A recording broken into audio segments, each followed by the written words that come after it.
Okay students, यहाँ पर question number बहुत ही ध्यान से देखना कि क्या दिया हुआ है और क्या निकालना है। ये सारी चीजें समझने से पहले कुछ कॉन्सेप्ट समझ लो। ये जो ऊपर वाला ट्रायंगल दिख रहा है, इसमें पहले हमें ये एंगल निकालना पड़ेगा, फिर हमें ये एंगल निकालना पड़ेगा। ठीक है, तो करेंगे कैसे, ध्यान से देखते जाओ। सबसे पहले हमें करना क्या है, क्वेश्चन में दिया क्या है, बोला क्या है, ये सब देखना पड़ेगा। देखो भाई, ओडीसी सिमिलर है ओबीए के, बात एक ही है। अगर मैंने कहा ओ ए बी या ओ बी ए, दोनों का मतलब एक ही होता है, ये बात हमको ध्यान में रखनी है। ठीक है, अब देखो भाई, ये दोनों क्या हो गया, ट्रायंगल तो सिमिलर हो गया। कौन कौन सा, ये और ये। ठीक है, कहां पर है ओडीसी, ओडीसी ये है। ये कलर आपको दिख नहीं रहा होगा, तो थोड़ा सा हम दूसरे कलर से यूज करते हैं। ये ट्रायंगल ओडीसी और ओ बी ए, ओ बी ए मतलब समझ में आ रही बात, ऊपर का ट्रायंगल और नीचे का ट्रायंगल सिमिलर है। ये प्रॉपर्टी लास्ट में कैसे यूज होगी बताएंगे, लेकिन ये बात समझ में आ गई। ठीक है सर, दिमाग में बैठा लेना, ऊपर और नीचे का ट्रायंगल सिमिलर है। ठीक है, और सिमिलर क्या होता है ये आपको पता होगा।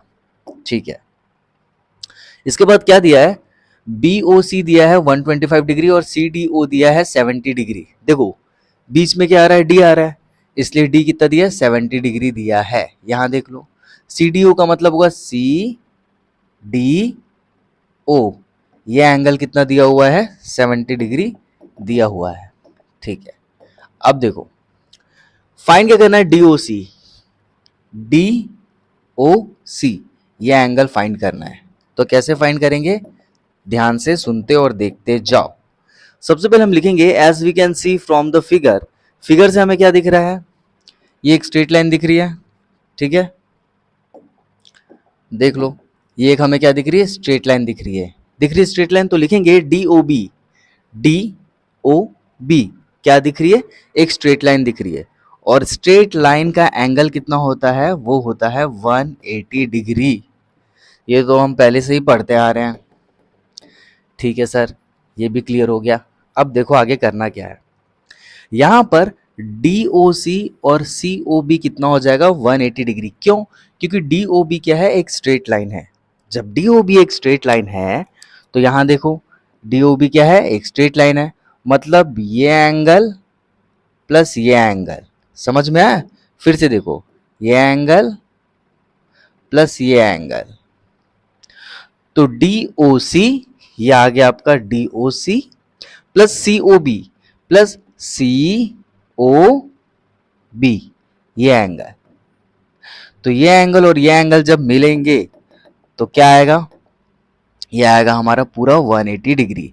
इसीलिए यहां पर आया 180 डिग्री। क्या ये चीजें क्लियर है, ठीक है, ठीक है सर।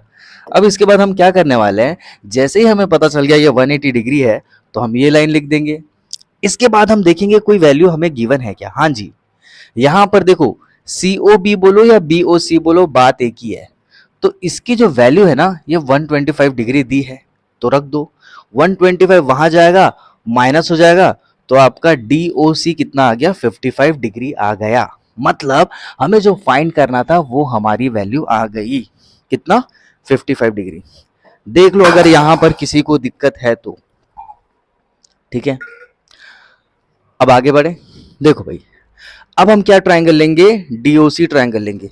सर क्यों लेंगे DOC ट्रायंगल, देखो भाई, हमारा DOC कितना निकल गया, 55 डिग्री निकल गया, 55 निकल गया। मतलब ये वाला जो एंगल है, ये हमारा निकला 55 डिग्री। तो ट्रायंगल में टोटल 3 एंगल्स होते हैं, 1 2 3। तो तीसरा एंगल निकालना है। क्यों तीसरा निकालना है, क्योंकि D और O निकल गया। तो ट्रायंगल में 3 एंगल होते हैं, 2 एंगल अगर हमको पता है और तीसरा निकालना है, तो हम यहां पर क्या लगाएंगे, एंगल सम प्रॉपर्टी लगाएंगे। तो उसी ट्रायंगल में हम अब ये वाली एंगल निकालेंगे। सर हम वो सी एंगल क्यों निकाल रहे हैं, क्योंकि क्वेश्चन में बोला है बेटा एंगल DCO निकालने के लिए। बीच में C आ रहा है ना, इसका मतलब C निकालना है, और DCO का मतलब होगा DCO। समझ में आ गया, तो चलो अब हम एंगल C कैसे निकालेंगे। देखो, sum of all angles of a triangle is 180 degree, ये तो हम सभी को पता है। तो तीनों एंगल्स को प्लस कर दो, एंगल डी सी ओ जिसमें ये एंगल आ गया, ठीक है। अब देखो एंगल सी डी ओ जिसमें ये एंगल आ जाएगा, डी वाला एंगल, ठीक है, प्लस एंगल डी ओ सी जिसमें ये वाला एंगल आ जाएगा। क्या ये बात भी समझ में आ गई? और ये हो जाएगा अपना 180 डिग्री। अब देखो भैया यहां पर डी एंगल कितना दिया हुआ है, 70 दिया है, तो देखो डी बीच में कहां पर आ रहा है, यहां पर आ रहा है, तो इसके जगह लिखेंगे 70 डिग्री। क्या ये बात क्लियर है? ठीक है। और इसके बाद डीओसी हमारा आया था 55 डिग्री, ठीक है। अब इन दोनों को प्लस करेंगे तो 125 डिग्री आएगा, 125 डिग्री वहां जाकर माइनस हो जाएगा, तो आपका डीसीओ आ जाएगा 55 डिग्री। डीसीओ को अभी हमने आपको बताया कि एंगल सी भी लिख सकते हैं। क्या यहां तक सारी चीजें क्लियर है? यस सर, क्लियर है। हमारा एंगल सी निकल गया कितना, 55 डिग्री। अब एंगल सी हो जाएगा एंगल ए के, ध्यान से सुनना, एंगल सी किसके इक्वल हो जाएगा, एंगल ए के। क्यों होगा सर? यहां पर देखो सिमिलर बोल रहा है, ऊपर वाला ट्रायंगल नीचे वाले ट्रायंगल के सिमिलर बोल रहा है। जब ऐसा कभी होता है तो इसका मतलब क्या होता है, बहुत ही ध्यान से सुनना, यही तो है वो कॉन्सेप्ट। अगर ऊपर वाला ट्रायंगल नीचे वाला ट्रायंगल सिमिलर है, जो कि है, क्वेश्चन बोल रहा है, तो इसके जो करस्पॉन्डिंग एंगल्स होते हैं ना वो इक्वल हो जाते हैं। करस्पॉन्डिंग एंगल्स इक्वल हो जाते हैं मतलब देखो भाई, एंगल सी जो बोल रहा है वो एंगल ए के है, और एंगल सी कितना निकला, 55 डिग्री निकला। अगर एंगल सी 55 डिग्री निकला और एंगल सी एंगल ए के इक्वल है, इसका मतलब एंगल ए भी 55 डिग्री हो जाएगा। अब समझते हैं कि करस्पॉन्डिंग एंगल्स यहां पर इक्वल कैसे हो रहे हैं। बहुत ध्यान से सुनना, कोई भी टीचर आपको ये तरीके से नहीं बताएगा पूरे यूट्यूब में, तो बहुत ध्यान से सुनना। देखो भाई, ये ट्रायंगल ऊपर है, ये ट्रायंगल नीचे है, एक ट्रायंगल ऊपर है, एक ट्रायंगल नीचे है, अपोजिट डायरेक्शन में है, अपोजिट डायरेक्शन में है, तो यहां पर ना अपोजिट एंगल को ही करस्पॉन्डिंग बोला जाता है, क्योंकि एंगल अपोजिट है, एंगल अपोजिट है। सर एंगल अपोजिट क्यों है? क्योंकि ट्रायंगल अपोजिट है। समझ में आ गया? देखो ना, आप खुद देखो ना, एक ट्रायंगल ऐसा बना है, एक का नोकीला पार्ट ऊपर है, तो दूसरे का नोकीला पार्ट किधर है, नीचे है। क्या आप बात समझ पा रहे हो?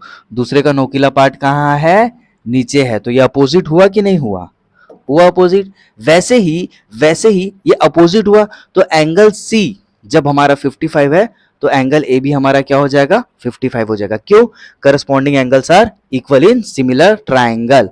क्या ये बात समझ में आ गई? और यहां पर हमको एंगल ओ ए भी निकालना था, बीच में क्या है, ए है, इसीलिए हम एंगल ए निकाले। या तो एंगल ए लिखो या तो एंगल ओ ए बी लिखो, और ये हो जाएगा हमारा आंसर। आई होप अगर आपको ये सारी की सारी चीजें बहुत बेहतरीन तरीके से समझ आई है तो आप अपने फ्रेंड्स के साथ इसे शेयर करना भूलना नहीं है। मिलते हैं अगले वीडियो में, टिल देन बाय।